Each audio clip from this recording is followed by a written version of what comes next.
Hi, Honors Pre-Calc. Welcome back. This is week 6 for our online learning.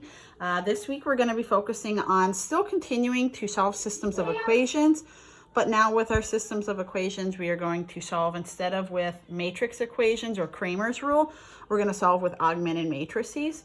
And further along in the augmented matrices, we're going to notice how we use Gaussian elimination in order to solve. And when we solve these augmented matrices with Gaussian elimination, we're going to work on getting them into today just what we call row echelon form. Next week, we'll go further and do reduced row echelon form. But for now, let's just start off with row echelon. All right. So kind of going back to Algebra 1 and some Algebra 2. We learned how to solve systems of equations a lot of other ways with graphing and substitution, but then also we had learned elimination. And just the same ideas that you do with elimination and solving systems, you're going to do with matrices instead this time. And by the way, this week is probably what a lot of you remember from last year, that this stuff can get time consuming. And then some of you might be able to solve the augmented matrices in 5 or 6 steps, and others you might do it in 12 because there's a lot of different routes we can go to solve. So if you're struggling with this stuff, just keep pausing it. If you don't go necessarily about it the exact same way I do, it's fine. We just care about the same final answers. All right, but a quick review of how you solve by elimination in Algebra 1 and Algebra 2. The goal of solving systems with elimination was to get similar coefficients. You could do either the y or the x's. I'm going to do the x's here, and I'm going to try and make them both become 6's. And so, hey, in order to make this 2 become a 6, I need to multiply by 3. But what I do to one thing, you're going to do to the entire equation, and this one I'm going to do by 2. That would make my new matrices. Sorry, just making sure it's still focused there, and I keep just pausing every now and then to check my screen. That.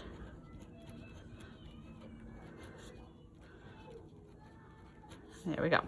This system is equivalent to this one. All right, now once I've got my similar coefficients, I can go ahead and I can subtract these in order to cancel them out. So 6x minus 6x eliminates the x's, which is what our goal was. 15 minus 8 would give me 7y.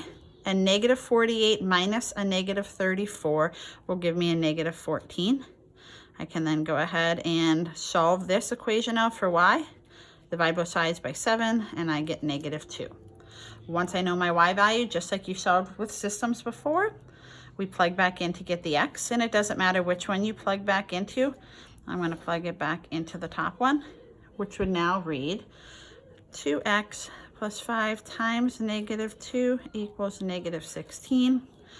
Solving that, well, this is going to be a minus 10 here, and I'm going to add that over. So 2x will equal negative 6. And then I can divide by 2 and get x equals negative 3. Once I've came up with my x and my y, that is the solution to my system. Remember, the solution to a system is always written as a coordinate. There we go. If you want to guarantee you're right, what could you always do? Yep, plug it back in, check to see. All right, so that's a review of how we solve with elimination. Same ideas are going to take place, except now we're going to be doing it with matrices. All right, by the way, I also have to do a quick kind of warning. If you notice any screaming in the background, my kids are right behind me and could erupt at any time. They're currently watching Little Rascals, so that's a good movie, kind of keeping them a little bit involved. But just kind of a heads up if you hear any screaming. All right, so here's kind of the PowerPoint that you would have seen about augmented matrices and what they are.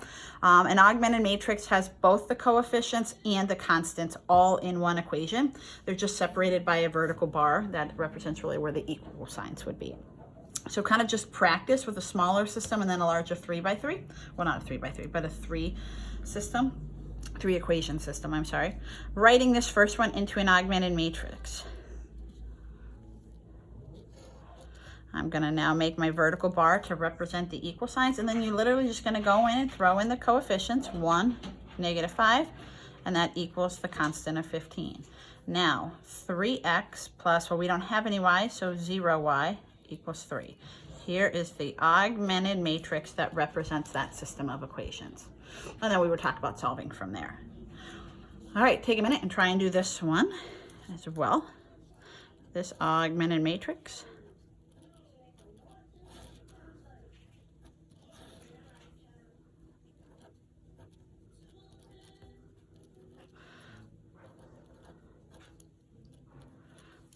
And I come up with that. Notice with this one, this is going to lead us into the next thing. We've taken the 3 equation system and we just wrote it into an augmented matrix. We then can use our matrices to help us solve. And we're going to do Gaussian elimination to get them in what is called row echelon form. There'll be notes on this on the next kind of slide here. But this actually is already in row echelon form. We don't need to do any elimination. Row echelon form is the ones in the diagonal with zeros everywhere underneath. Next week, we'll talk about how we get zeros everywhere else also, but this is what our goal is. We want our matrices to have ones in the diagonal and zeros underneath. All right. How we get those ones in the places we're looking for is with our Gaussian elimination. This elimination allows us to follow these 4 rules. We can take our matrices, and if we need to, we can flip-flop rows. Okay, I'm going to switch row 1 and row 2. You'll see that in an example I'll show you. Maybe I just want to multiply a whole row by a constant, just like what we did, by the way, when we were solving a system with elimination. We were allowed to multiply an entire row by a constant. I could then add rows together. We did that when we solved by elimination as well. We did it with subtraction. And I can combine one or more of these steps. Our final goal, though, is again kind of what I mentioned a second ago, trying to get ones in the diagonal with zeros underneath of them. And then off to the right, the constants will give us our solutions of x and y if we do this.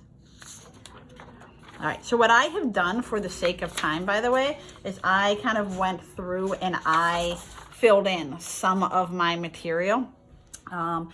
Because otherwise this would take a lot longer. The longest part about this is sometimes rewriting the same lines over and over and over. So I'm gonna kind of just cover up my work that I've already filled in for us here, and I'll remove it as I need to. Looking at this problem, it says, hey, write the system of equations in triangular. Sometimes books will refer to it as triangular. That is row echelon form, using Gaussian elimination. Then find the solution to the system. So I took a moment and I wrote this into an augmented matrix. Now notice we already have a 1 in our first spot. That's what we want. The next thing, well, the next couple things I need to do is I need to get a 0 right here and I need to get a 1 right here. There is no necessarily right or wrong way in which to do this. Suggested how I do it, and again, you do not have to follow this, is that I tend to work counterclockwise when I just have a 2 system equation going on here. I tend to counterclockwise, get my 1 in the first spot, then I'm going to work to get a 0 here. And so how I'm going to get a 0 here, well, notice I'm trying to change row 2. You're only ever changing 1 row at a time, so I would leave row 1 alone. I'm not changing row 1 right now. Whatever row you're not working with, you rewrite. I'm going to change row 2, and my goal is to get a 0 there. Well, how am I going to get a 0 there? This is an important thing that I'm going to need to see in your work as I'm checking to see how you guys are doing. You are going to have to show me your step. What did you do to go from this matrix to this one? And so I use abbreviations. Some teachers are different. I'll kind of show you what I do. I'm going to say, all right, in order to get a 0 here, I need to add that to a -4 here. So I need to take row 1 and multiply it by a -4. Well, that would give me a -4 here, and then I can add that row to row 2. This is the explanation or the proof that I want to see between every matrix. I'm taking -4 times row 1 and then adding those values to the second row. Just remember what you do to one thing, you do to the entire row 1. So 1 times -4 is -4, plus 4 gives me the 0 that I want. -3 times -4, well, that is 12. 12 plus 2 is 14. -17 times -4, well, that would be positive 68 plus 2 would be 70. So this is the operations that were done, the allowed operations in order to get my new matrix. And then, okay, that's great. I almost have row echelon form, but I need to get a 1 here. 1s are always very easy to get.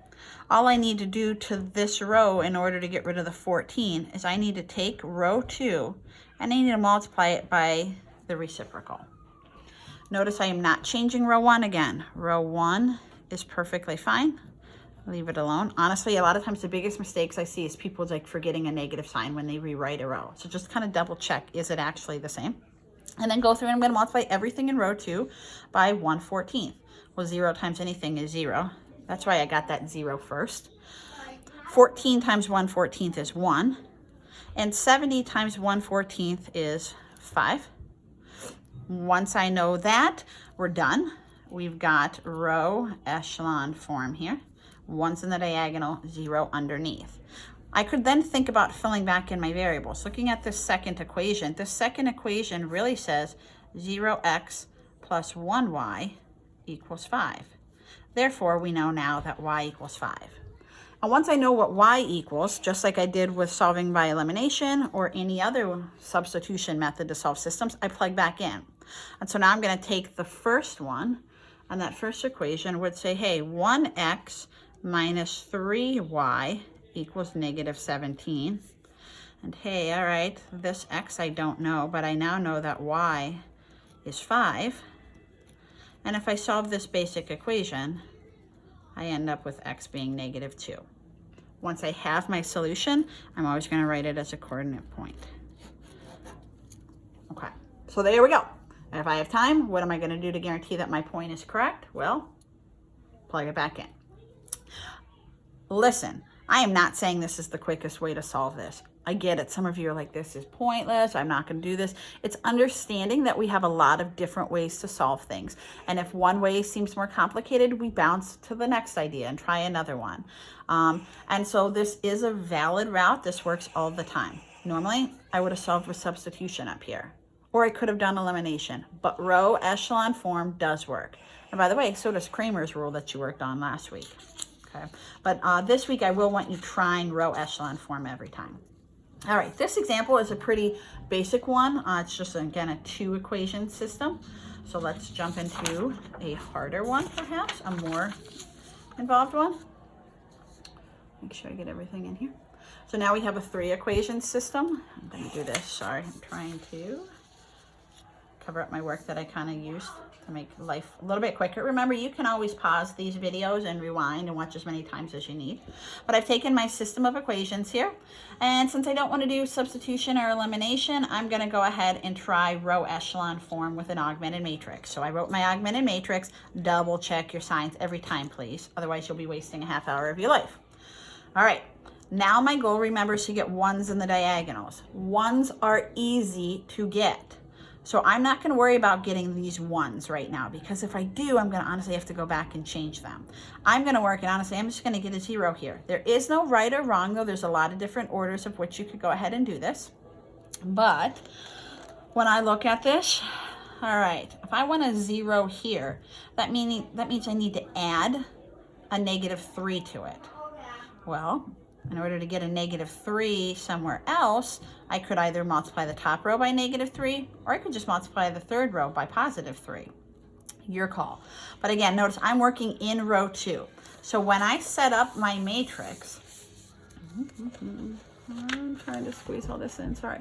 When I set up my matrix, I'm only changing 1 row at a time. That is important. I want to see that in your work. Only 1 row being changed at a time. All right, just so that I can clearly follow your work. So I'm going to change row 2, and again, different options and routes for this, but the way that I'm going to do that is I'm going to take row 3, and I'm going to multiply it by a positive 3. Okay, that's going to give me a negative 3.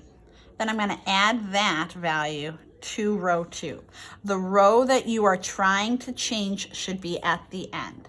So 3 times row 3 added to row 2. There's my justification. I want to see that. I'm going to be checking your work to make sure that I'm seeing that so that I could follow what you did. All right, and then go ahead and do that. Well, 1 times negative 3 is a negative 3 plus 3 is 0. 1 times 3 is 3 plus a negative 1 is a 2. Keep multiplying through. Negative 3 plus 2, a negative 1. Negative 15 plus 3, negative 12. So we get to here, and I've got one of my positions done. All right, well, now next thing I need to do is I'm just going to keep going down. I'm going to get this row, first column completely done. I've got my 1, I've got my 0, but I also need a 0 here. So how I'm going to go about doing that, notice I'm changing row 3. So I'm leaving row 1 and 2 completely alone.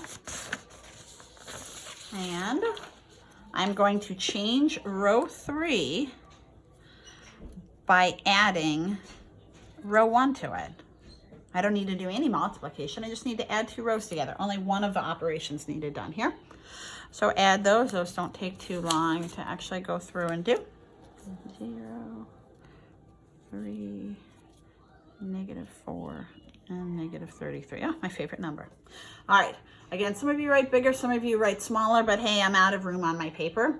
I like to have a continuous flow. Normally, I hate working the reverse order for math, but I am going to snake around here just so that I can continue down with what I'm doing. So I'm just going to go down to the next line.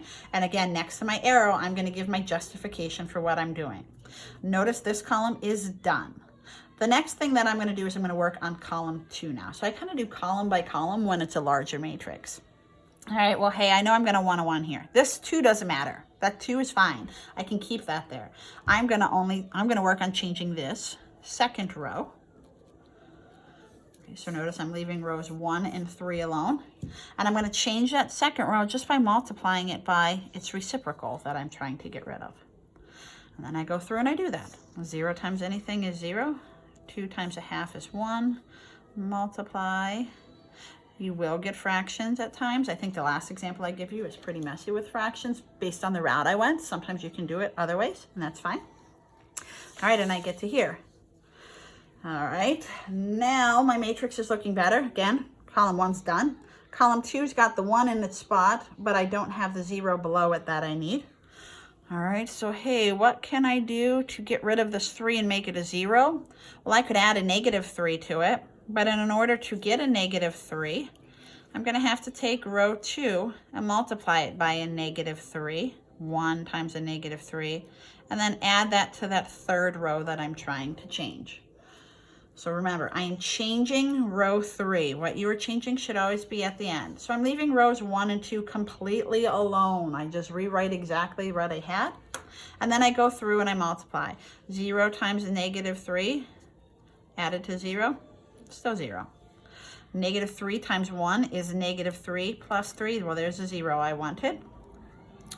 3/2 minus 4. Well, that's -5/2. And 18 minus 33 is -15. All right, we are almost done. We have one last step in order to get our row echelon form. Column 1, perfect. Column 2, perfect. Column 3, I just need to get a 1 in row 3. So row 3 is what I am changing, which by the way means I leave rows 1 and 2 completely alone. And all I need to do to this row, 1s, remember, are easy to get.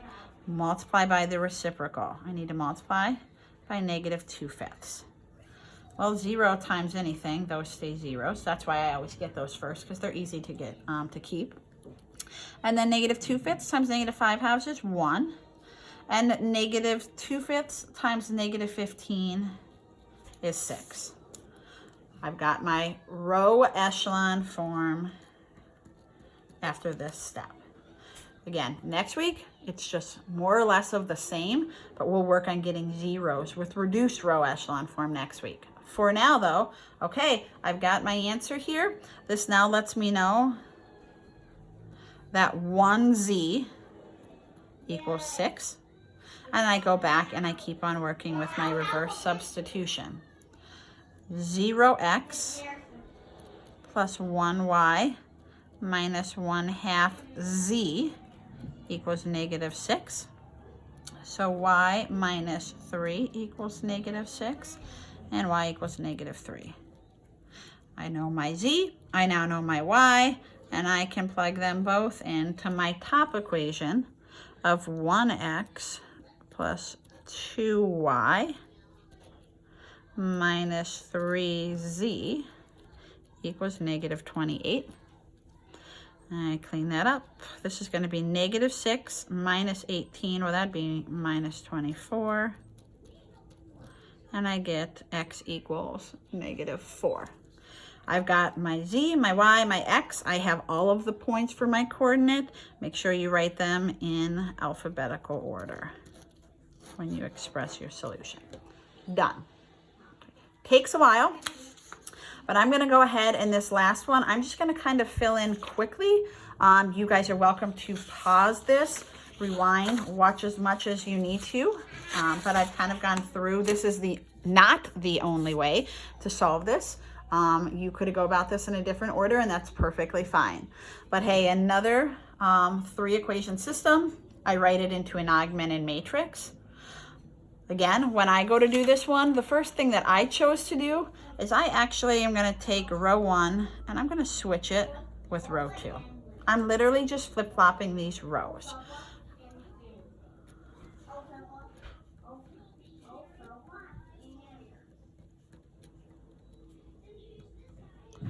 Okay. And again, if I were able to combine a lot of operations at once, that would be fine. Here, I'm just going to choose to show you step by step. So if some of you combine this step and the next step, that's fine. I flipped those so that I could get a 1 where I wanted it in column 1. I'm working on column 1 first here. Well, hey, that's almost, row 1's almost done, except in row 1, I need to multiply it by a -1. That's going to give me my 1 that I needed in the correct spot. All right, so there's my 1. Now I'm really working from here on out to get a 0 and a 0 and a 1 and then a 1, okay? And so the next thing that I'm gonna do is I'm gonna move down to this guy here, and I'm going to leave 1 and 3 alone, and I'm gonna change row 2. The way that I'm gonna do that is by multiplying row 1 by a -3, and then adding it to that second row. You guys will have to go through and calculate that quicker, or probably more slowly than I am right now, but I've already done those values and I get to there. Well, good. 1 done, 0 done. Now I need a 0 here. I am going to change row 3 by multiplying row 1 by 6, because I want to get rid of a -6 by multiplying by a +6. Remember, I'm not changing row 1 or row 2 at that point. If I go through and I add those values together, I'm going to end up with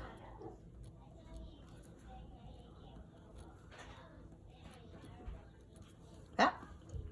And again, you doing calculations with your calculator or in your head might take a little bit longer, and that's fine there. But now my column 1 is done. Going on to column 2 now, well, there's a lot of kind of messy numbers and there's different options, but I'm going to work to now get that 1. Once I have a 1 in a column, it's easy to use that 1. But this will create a fraction, kind of messy fractions at this step. But I am going to change row 2 by multiplying by the reciprocal there. So I leave rows 1 and row 3 alone. Once I multiply, I get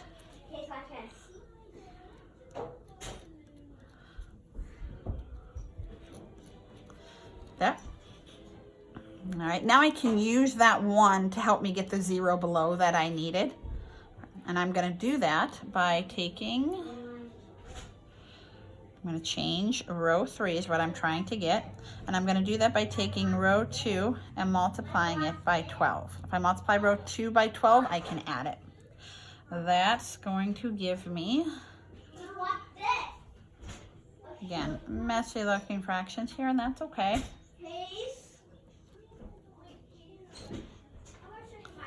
That. Last step, one more step. I just need the 1 in row 3.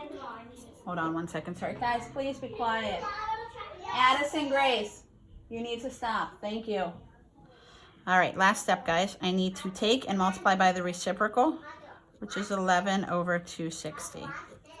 My final answers for my row 3 then will be 0, 0, 1, -3. Once I've known that, I'm ready to work back up with substitution. Z is -3. Therefore, I could say row 2 tells me that 1y minus 4/11 of -3 equals 34/11. Okay, well that's y plus 12/11. And so I'm just doing my basic calculations at this point. And again, once I know that, I can finish and go all the way back up to the first row. That reads 1x minus 2y plus 4z equals negative 18. And that's going to be negative 12 minus 4 is negative 16. Oops, and this is a negative 18, sorry. And if I add that over, I get negative 2. I've solved a system of equations by using augmented matrices and performing what is known as Gaussian elimination on them in order to write the augmented matrix into row echelon form. Oop, there you go. All right, so there's a lot of work there in some of these. You could go some other routes with perhaps a few less steps, but either way, our same goal of getting ones in the diagonal, zeros underneath is desired. All right, so this week, I'm gonna ask that you go ahead and you try the provided worksheets, problems that I'm looking at here. Work on 1 through 7. Some of them may take you a while. Take your time. You've got a whole week to work on these problems. Check the provided answer key. Submit your work, and also just please make sure on your work when you are showing me that you show what the explanation is. What did you do to go from one matrix to the next? All right, I'm missing you guys. I am heartbroken. I definitely cried the other day when the governor announced that we were officially done, even though I was kind of expecting it. I wish you all health, happiness, try and stay sane at home. We'll talk to you soon, okay? I will see you for the following week. Feel free to reach out if you guys have any questions. Take care.